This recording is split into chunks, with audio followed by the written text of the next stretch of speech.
भगवान राम का जिक्र आते ही करोड़ों हिंदुओं का मस्तक गर्व से चमक जाता है। और हो भी क्यों ना, मर्यादा पुरुषोत्तम राम इस देश की धुरी के तौर पर देखे जाते हैं। पर जब भी राम का नाम सामने आता है तो अधूरा सा क्यों लगता है। कौन है जो राम से पहले है, राम से जरूरी है। क्यों जब भी जिक्र अयोध्या यानी राम जन्मभूमि का आता है तो उससे पहले मन क्यों खींचा चला आता है उत्तराखंड की हसीन वादियों की ओर। राम जन्मभूमि का जिक्र आए तो लाल कृष्ण आडवाणी, मुरली मनोहर जोशी, उमा भारती और बाला साहेब ठाकरे का जिक्र बरबस ही आंखों के आगे आता है। पर इनसे भी पहले अब जिक्र त्रिवेंद्र सिंह रावत का क्यों। यकीनन आपने कई बार राम और राम जन्मभूमि से जुड़ी कई कहानियां चलचित्र के जरिए देखी और सुनी होंगी, पर जो मैं आज आपको बता रही हूं उसके बारे में असंख्य हिंदू शायद जानते भी नहीं होंगे कि आखिर राम से पहले क्यों जरूरी है कोई और वो कौन है। इसके बारे में जानने से पहले थोड़ा पीछे चलते हैं, करीब 500 साल पहले, ताकि वर्तमान ठीक से समझ आ सके और अधूरी जानकारी पूरी हो सके। देश की आस्था का केंद्र राम मंदिर निर्माणाधीन है और दुनिया भर के सभी हिंदुओं के साथ ही कई अन्य धर्म के लोग इसके उद्घाटन के लिए उत्साहित हैं। राम मंदिर का इंतजार सैकड़ों सालों से किया जा रहा था, लेकिन बाबरी मस्जिद से टकराव के कारण यह संभव नहीं हो सका। हालांकि भारत के सर्वोच्च न्यायालय ने 2019 में निर्णय पारित किया। अयोध्या राम मंदिर उद्घाटन तिथि 2024 की घोषणा की गई। राम मंदिर के लिए 90 के दशक से एक बड़ा आंदोलन हुआ और इसको करने वाली पार्टी ने इसी आंदोलन के दम पर देश की सत्ता हासिल की। 9 नवंबर 2019 को सुप्रीम कोर्ट के फैसले में विवादित जमीन को भगवान राम का जन्मस्थान घोषित करने के साथ ही इसे हिंदू पक्ष का आदेश दिया था। इस फैसले से राम जन्मभूमि आंदोलन से जुड़े हजारों लाखों लोगों की मुहिम और सैकड़ों लोगों की कुर्बानियों को सार्थक बनाया। आज हम आपको राम मंदिर के आंदोलन से जुड़ी उस हर बात से रूबरू कराएंगे। साथ ही राम से पहले राम से जुड़ी एक और जरूरी चीज है जिसके बिना राम की कल्पना करना शायद मुमकिन नहीं है। उस अहम चीज पर भी बात करेंगे। आखिर क्यों राम की कल्पना उस चीज के बिना मुमकिन नहीं है। आखिर क्यों लोग राम से जुड़ी इस बात के लिए कई घंटों की खुदाई करते हैं। आखिर वहां भगवान राम से जुड़ा ऐसा क्या है। लेकिन सबसे पहले शुरुआत राम मंदिर आंदोलन की उस शुरुआत से जो कई दशकों से शुरू होकर आज अपने पड़ाव की ओर पहुंच रही है। राम मंदिर आंदोलन की शुरुआत के बारे में लोग और देश की जनता यही जानती है कि इस आंदोलन की नींव 90 के दशक के आसपास हुई, जब लाल कृष्ण आडवाणी ने इसके निर्माण के लिए एक बड़ा आंदोलन देश में चलाया। 1949 के ढांचे के भीतर भगवान राम की मूर्तियां मिली थी और यहीं से आंदोलन की असल नींव पड़ी थी। इसके बाद सरकार ने विवादित स्थल पर ताला जड़ दिया था और सभी के प्रवेश पर रोक लगा दी थी। इसके बाद हिंदू और मुस्लिम पक्षों ने अदालत में मुकदमा दर्ज करा दिया, जिसका पटाक्षेप 9 नवंबर 2019 को सुप्रीम कोर्ट के आदेश के साथ हुआ। कुछ कहते हैं कि 1885 में पहली बार फैजाबाद की एक अदालत में महंत रघुवीर दास के मस्जिद के खिलाफ मुकदमा दर्ज कराने के बाद का वक्त था जब इस आंदोलन के बीच पड़े थे। पर सही मायने में हकीकत इससे थोड़ा इतर है। दरअसल विवाद सिर्फ 90 या 50 के दशक का नहीं है और ना ही 1885 का, बल्कि ये विवाद 1528 से बना हुआ था। 1528 से लेकर 2020 तक यानी 492 साल के इतिहास में कई मोड़ आए, कुछ मील के पत्थर भी पार किए गए। हिंदू पक्ष के मुताबिक मुगल बादशाह बाबर के सिपह सालार मीर बाकी ने 1528 में यहाँ एक मस्जिद का निर्माण कराया। इसे लेकर हिंदू समुदाय ने दावा किया कि यह जगह भगवान राम की जन्मभूमि है और यहाँ एक प्राचीन मंदिर था। हिंदू पक्ष के मुताबिक मुख्य गुंबद के नीचे ही भगवान राम का जन्मस्थान था। बाबरी मस्जिद में 3 गुंबदें थी। 1853 में इस जगह के आसपास पहली बार दंगे हुए।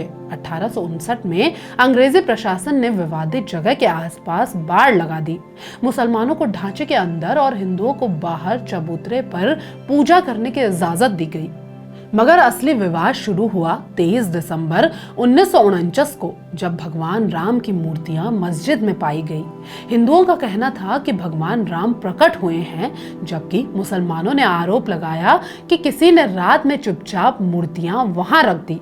यूपी सरकार ने मूर्तियों को हटाने का आदेश दिया, लेकिन मजिस्ट्रेट ने दंगों और हिंदुओं की भावनाओं के भड़कने के डर से इस आदेश को पूरा करने में असमर्थता जताई और आखिरकार सरकार ने इसे विवादित ढांचा मानकर ताला लगवा दिया।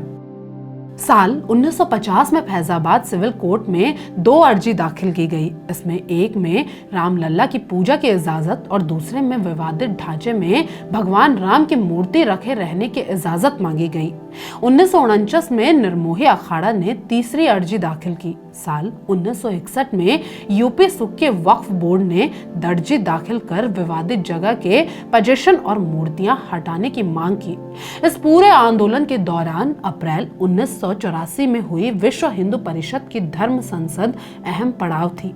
इसी धर्म संसद में राम मंदिर को लेकर निर्णायक आंदोलन छेड़ने का फैसला हुआ था। इसके बाद जुलाई 1984 में अयोध्या में एक और बैठक हुई और गोरखपीठ के महंत अवैधनाथ को श्री राम जन्मभूमि मुक्त यज्ञ समिति का अध्यक्ष बनाया गया।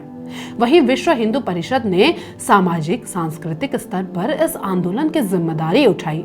इसका ही नतीजा हुआ कि साल 1986 में आखिरकार यूसी पांडे की याचिका पर फैजाबाद के जिला जज केएम पांडे ने 1 फरवरी 1986 को हिंदुओं को पूजा करने की इजाजत देते हुए ढांचे पर से ताला हटाने का आदेश दिया।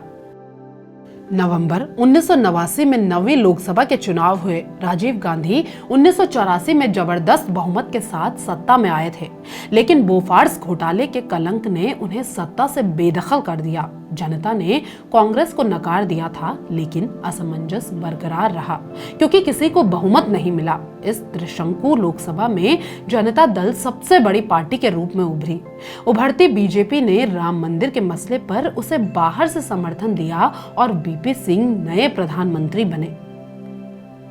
बीपी सिंह की सरकार ने वादा किया था कि सत्ता संभालने के 4 महीनों के भीतर राम मंदिर विवाद का समाधान खोज लिया जाएगा।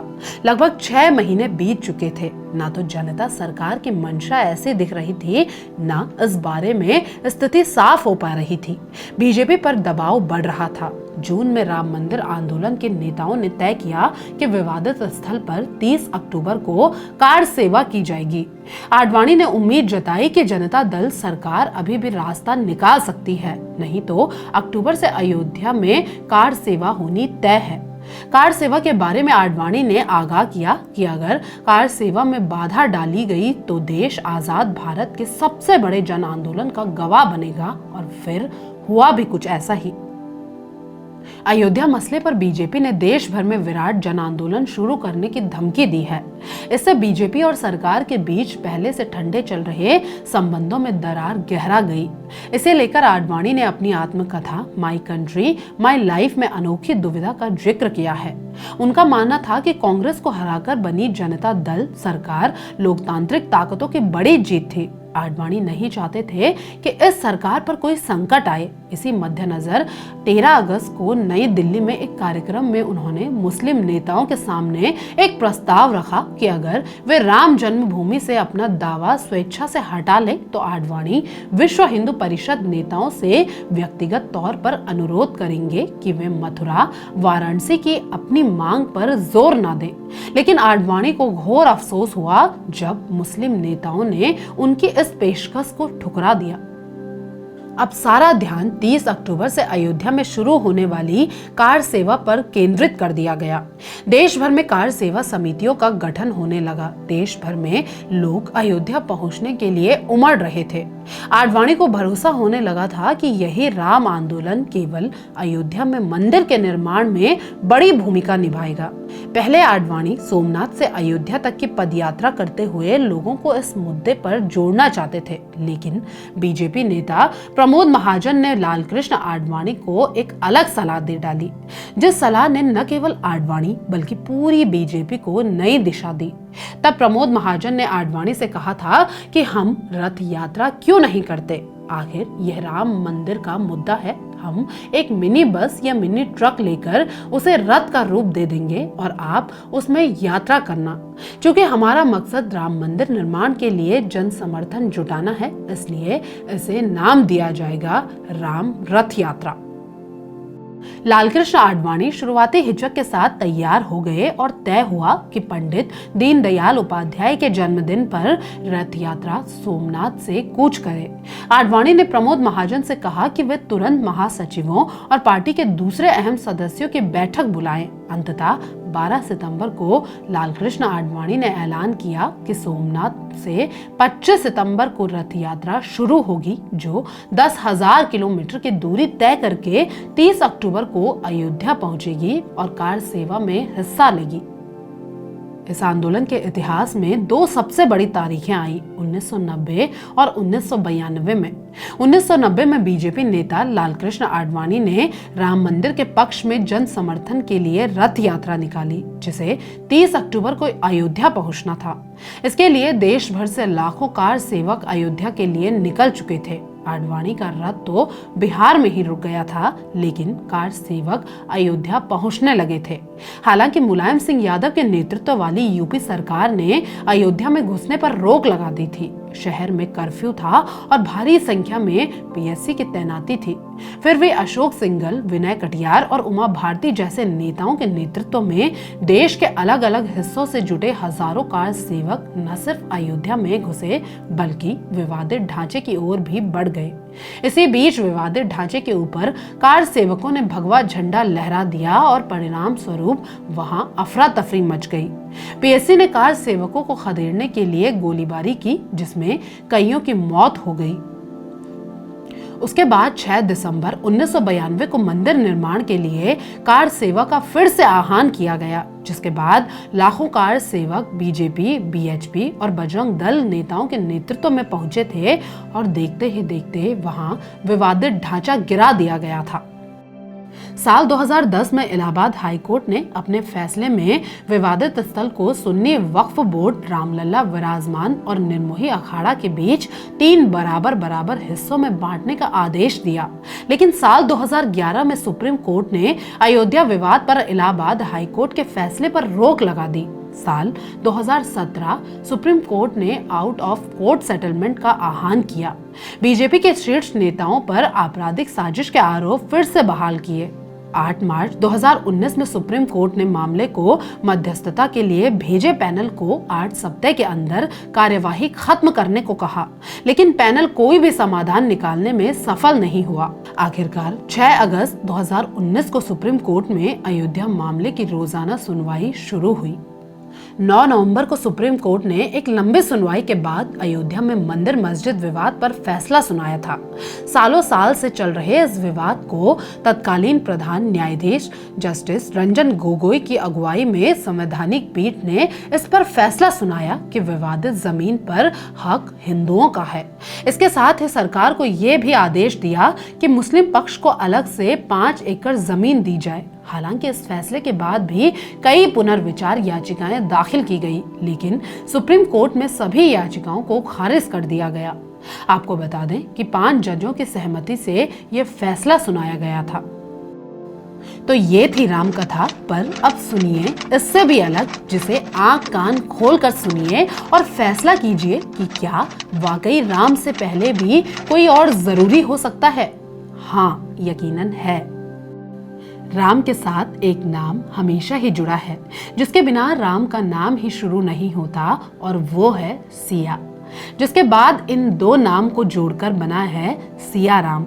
सिया यानी माता सीता, जिसको लेकर उत्तराखंड में एक पूरा सर्किट डेवलप करने की मुहिम छिड़ी हुई है। इसी सीता सर्किट से राम मंदिर की होने वाली प्राण प्रतिष्ठा के लिए मिट्टी गई है। आखिर क्या है ये सीता सर्किट और क्यों इसकी चर्चा ने जोर पकड़ा है, और आखिर हम क्यों कह रहे हैं कि राम से पहले सीता सर्किट की जरूरत है? क्या आपको पता है कि सीता माता ने कहां भू समाधि ली थी? हालांकि इसको लेकर कई धार्मिक मान्यताएं हैं। उनमें से एक मान्यता के अनुसार वो स्थान है देवभूमि उत्तराखंड।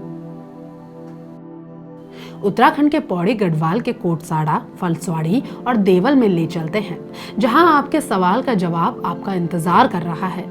माना जाता है कि जब भगवान राम ने मां सीता का त्याग किया था तो मां सीता ने पौड़ी के कोट ब्लॉक के फलस्वाड़ी गांव में भू समाधि ली थी। पौराणिक मान्यताओं के अनुसार राम के अनुज लक्ष्मण सीता को विदा करने निकले और पुरी के एक स्थान जिसे देवल के नाम से जाना जाता है वहां से अंतिम दर्शन दे जब सीता आगे बढ़ी तो फलस्वाड़ी गांव, जो उस समय घोर जंगल या वन था, वहां पहुंची और धरती के अंदर समाधि लेने लगी। उन्हें धरती में समाते देख विलाप से व्याकुल राम उनके करीब पहुंचे और उन्हें धरती से खींचने की कोशिश करने लगे, मगर तब तक सीता धरती में पूर्ण रूप से समा चुकी थी। केवल उनके केश भर सामने थे, जिसे विलाप करते राम ने खींचने की पूरी कोशिश की, लेकिन तब तक देर हो चुकी थी। भगवान राम के हाथ में सिर्फ और सिर्फ सीता केश ही आ सके थे। तब से लेकर आज तक इस जगह पर जमीन की खुदाई करने पर उनके केश निकलते हैं। घास से बूटा हुआ एक रस्सी है, बहुत लंबी होगी। तो मान्यता ये है कि वो जो रस्सी है वो सीता माता के बालों का रूप में लिया गया है प्रतीत मांग, ताकि हम लोग कोशिश करते हैं कि वो सीता माता ना समाये, अच्छा, धरती में ना समाये। तो वही जो घास का टुकड़ा भी आपको जो मिलता है ना, वो प्रसाद के रूप में लोग अपने अपने धन क्षेत्र में रखे जाते हैं। उसके बाद प्रतीक रूप जब उन केशों को दोबारा दबाया जाता है तो वो अगले साल ठीक उसी जगह पर ना मिलकर कहीं और निकलते हैं। कई बार 2 फीट की गहराई पर तो कई बार 4 से 5 फीट की गहराई पर, तो कभी 1 घंटे की खुदाई में तो कभी कभी 2 से 3 घंटे की खुदाई तक भी करनी पड़ती है। दीपावली के 11 दिन बाद यहाँ हर साल मेला होता है। जनश्रुतियों के अनुसार यहाँ पर सीता माता का मंदिर भी था, जिसे अब और अलग तरीके से नए तौर पर बनाया गया है। हर वर्ष यहाँ पर मनसार मेले का आयोजन किया जाता है, जिसमें दूर दूर से लोग आशीर्वाद लेने पहुँचते हैं।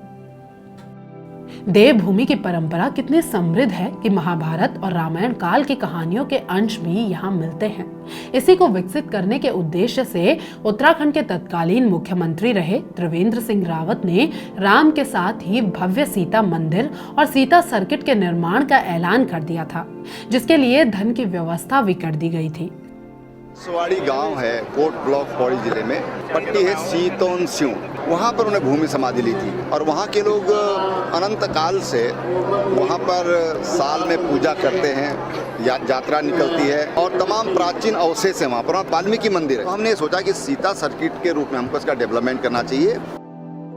सीता सर्किट को प्रमुखता के साथ ही तैयार करने की घोषणा कर अपने कार्यकाल में लगातार उस पर नजर बनाए रखे, मगर राजनीतिक उथल पुथल के दौरान उनको सत्ता से हटना पड़ा और फिर उनके ही साथी रहे तीरथ सिंह रावत ने मुख्यमंत्री की कमान संभाली, मगर अपने सहयोगी की घोषणा को ठंडे बस्ते में डाल दिया।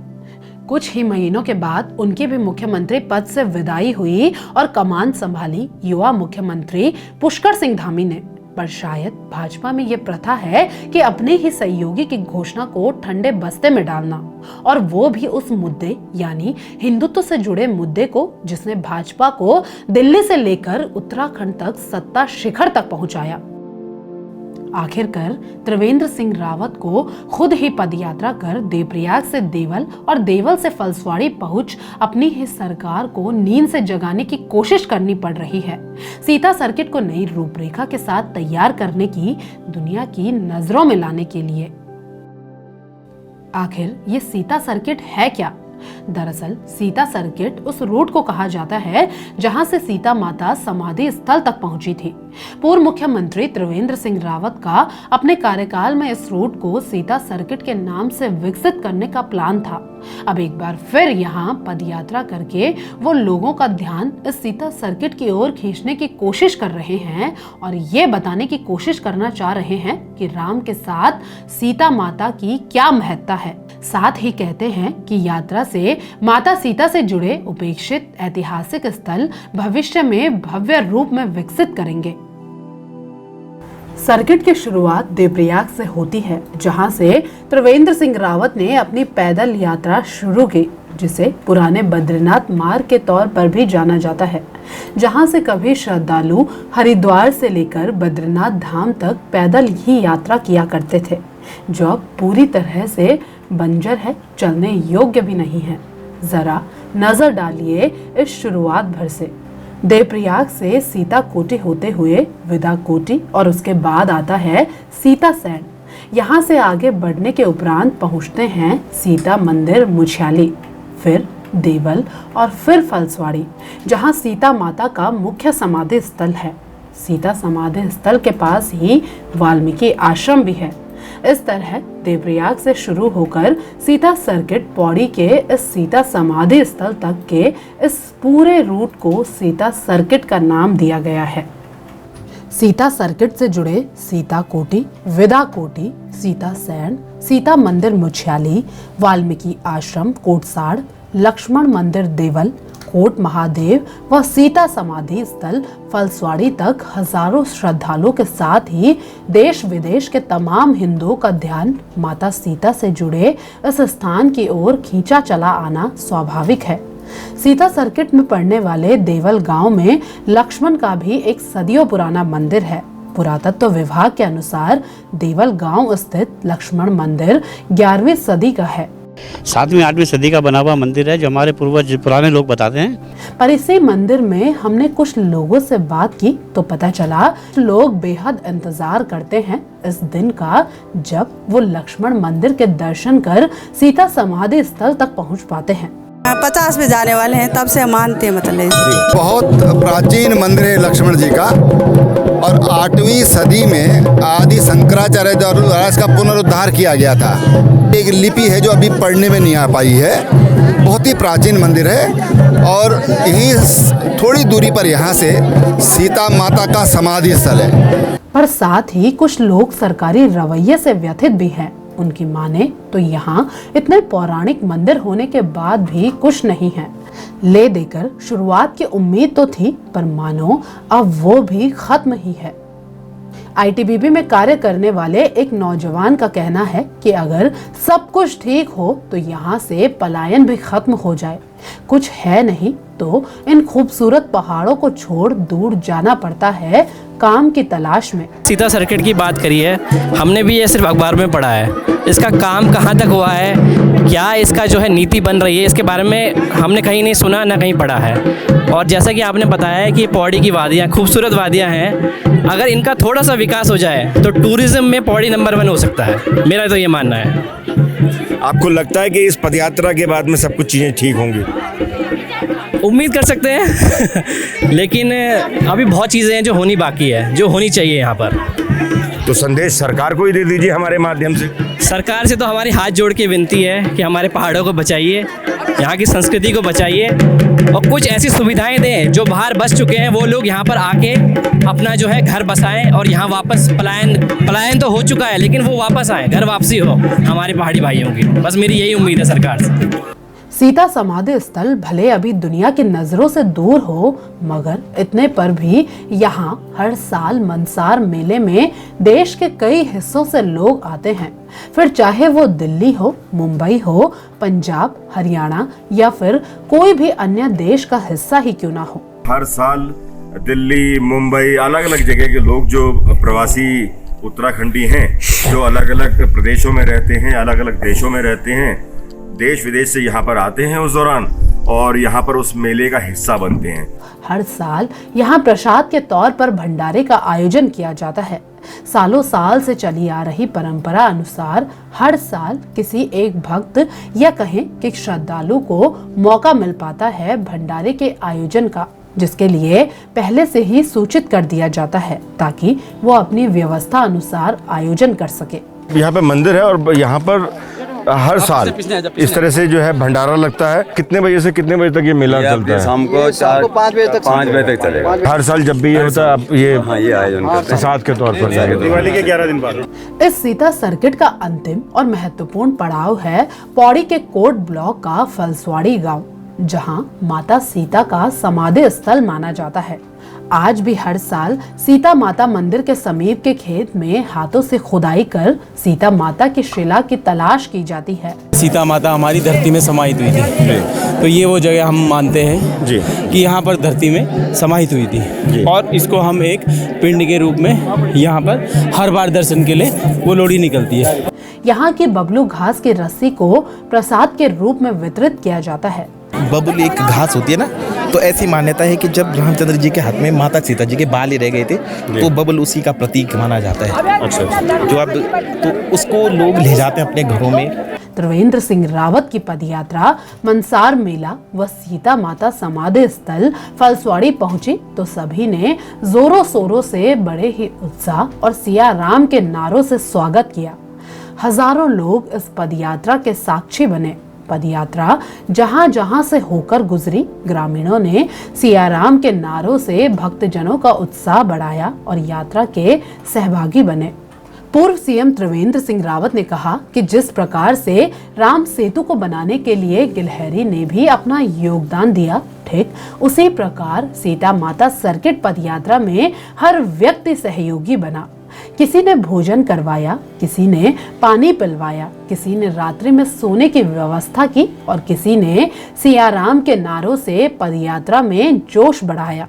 सीता माता का ये समाधि स्थल है फलस्वाड़ी गांव में, तो मुझे लगा कि तो हमारे पास ऐसी पुण्य भूमि है, इस पुण्य भूमि को जितना उजागर होना चाहिए था वो उजागर नहीं हो पाया। इसको इससे बाहर आने की ज़रूरत है और मुख्यमंत्री रहते हुए मैंने इसको सीता सर्किट की घोषणा की थी।